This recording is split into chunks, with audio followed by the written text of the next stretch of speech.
Hello, Pewter people. Scott Reynolds here with another Pewter Pulse. The Bucs have a long history with some absolute finds in undrafted free agency throughout the years, from former standouts like Ernest Graham, DeMar Dotson, Adam Humphries, Peyton Barber, and Cam Brate back in the day to the likes of Christian Izien, Kayvon Merriweather, Marquise Watts, Sean Tucker, Raheem Jarrett, Tyreek Funderburk, Cameron Johnson, all of whom spent some time on the 53-man roster last year in Tampa Bay. Will there be any new undrafted free agents making this year's team? The Bucs might have unearthed some real gems after the draft, and we'll talk about that in today's Pewter Pulse. But first, a reminder, hit the thumbs up button on this video and give it a like. Also, leave a comment. I love reading your comments. When you do those two things, it helps us with the YouTube algorithm, gets us in front of more amazing Bucs fans like you. Greatly appreciate it. Okay, now let's talk undrafted free agency in Tampa Bay in today's Pewter Pulse. Despite Tampa Bay's success rate with undrafted free agents in the past, as the Bucs roster gets better and deeper with each successful draft, there will become fewer and fewer roster spots available to undrafted free agents in the future. In fact, with the Bucs drafting two new wide receivers in Emeka Egbuka and Tez Johnson, and two new cornerbacks this year in Benjamin Morrison and Jacob Parrish, undrafted free agents from a year ago, like receiver Cameron Johnson and cornerback Tyreek Funderburk, will have a harder time making the 53-man roster this year. Now, the same could be true for outside linebacker Marquise Watts with the drafting of David Walker in the 4th round, and for defensive tackles C.J. Brewer and Mike Green with the selection of Elijah Roberts in the 5th round. But with the team a little thin at inside linebacker and safety, there are a couple of undrafted free agents that have a chance to earn a roster spot on the 53-man roster or on the practice squad at the very least. One of those players is Nebraska linebacker John Bullock, who had a great senior season with 70 tackles, 10 tackles for loss, 4 sacks, 5 pass breakups, 2 forced fumbles, and a pick 6. He's one of the undrafted free agents that Bucs Vice President of Player Personnel Mike Beal discussed on the Pewter Report podcast on Tuesday. I've heard from multiple team sources that Tampa Bay is excited about all 3 of their undrafted free agent offensive linemen in this year's undrafted free agency class. Texas center Jake Majors, Nebraska center Ben Scott, and Georgia State offensive tackle Ben Chukwuma.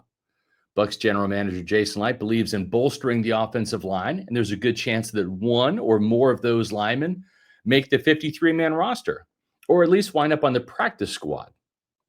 Now, Chukwuma is all but guaranteed a roster spot on the Bucs practice squad this year at the very least. He received $50,000 in signing bonus money as part of $300,000 in guaranteed money this year. That made him the highest paid undrafted free agent this year in the entire NFL. Chukwuma was a tryout player at Georgia State, and he wound up starting for 2 years and had some very good reps against Marshall edge rusher Mike Green, which caught Tampa Bay's attention. Kevin Carberry is one of the NFL's best offensive line coaches when it comes to developing young talent. The Bucs are excited to see what Carberry can do with Chukwuma.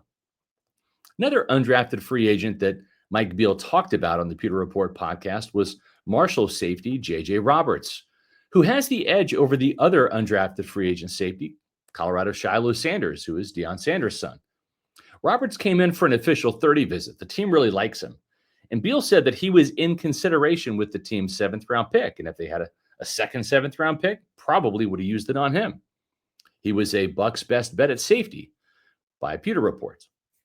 Roberts had 94 tackles for the Thundering Herd last year, in addition to a sack, a forced fumble, and 14 pass breakups. We'll see how he fares starting at the rookie minicamp on Friday at One Buccaneer Place. The truth is that the Bucs really weren't pursuing Shiloh Sanders as an undrafted free agent and didn't have a draftable grade on him. Sanders' new agent, Drew Rosenhaus, who also represents former Bucs legend Shaq Barrett, reached out to Jason Licht because he has a great relationship with the team, and he asked if Tampa Bay could sign his client, which happened. And we'll see if Sanders can impress enough to stick around. He's got great pedigree with a Hall of Fame father for sure. Then there's big Desmond Watson, the Bucs' new defensitive tackle. The monster from Florida State is already down from 464 pounds to 437 pounds. I've already done two Pewter Pulse videos on Watson already, just because of the sheer fascination and the fan interest in this gigantic gator. But the truth is that he has a lot of work to do and a lot of weight to drop to even make the practice squad, let alone the 53-man roster. Remember, he had 4 years at Florida to slim down and earn even more playing time, and his weight actually went up each year, which wasn't a good sign. Let's hope Watson stays on the right path and gets his weight down to 400 pounds or less by training camp. That would certainly increase his chances of sticking with Tampa Bay, either on the 53-man roster or more likely on the practice squad. Then there are some intriguing tryout players that the Bucs are bringing in for their Bucs rookie minicamp starting on Friday. Guys like Marquise Watts and Adam Humphries were former tryout players who actually earned contracts with a great performance in these camps.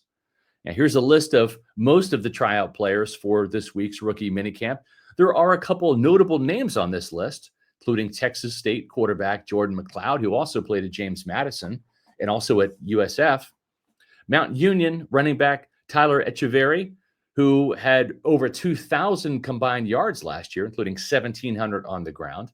This is in addition to 35 total touchdowns, 30 of which were rushing scores for the Mount Union Raiders. Also on the list is Boston College wide receiver Dino Tomlin, who is the son of Mike Tomlin, and Nebraska Kearney tight end Tuni Fafita, who is Vita Vea's cousin. The Bucs scouts will not only be looking at the team's 2025 draft picks, but also keeping a close eye on the 15 undrafted free agents that Tampa Bay signed. I'm curious to see former West Virginia quarterback Garrett Green, who's a very good athlete, transition to wide receiver, see how he fares at a new position. And I want to see what 6'3" wide receiver from Colorado, Will Shepard, is all about, and 6'1", 200-pound cornerback Roman Parody out of Miami of Ohio. Those two players also intrigue me. It's going to be even harder for this year's undrafted free agents to make a very talented Tampa Bay roster. But it all starts this Friday at Bucs rookie minicamp, and we'll see if a couple of those tryout players could end up impressing enough to maybe supplant some of these guys and earn a spot on the roster heading to training camp as well. You can follow all of the action from Bucs rookie minicamp on Pewter Report TV and on pewterreport.com. Make sure that you watch our Friday Day One Recap podcast on Pewter Report TV. That's our YouTube channel. That's going to be around 3:30 p.m. after Todd Bowles speaks.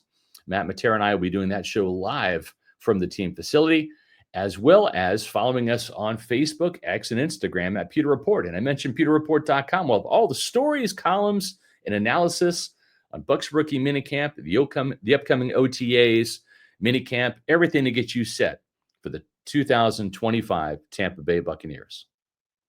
And I'll be back soon with the new Pewter Pulse.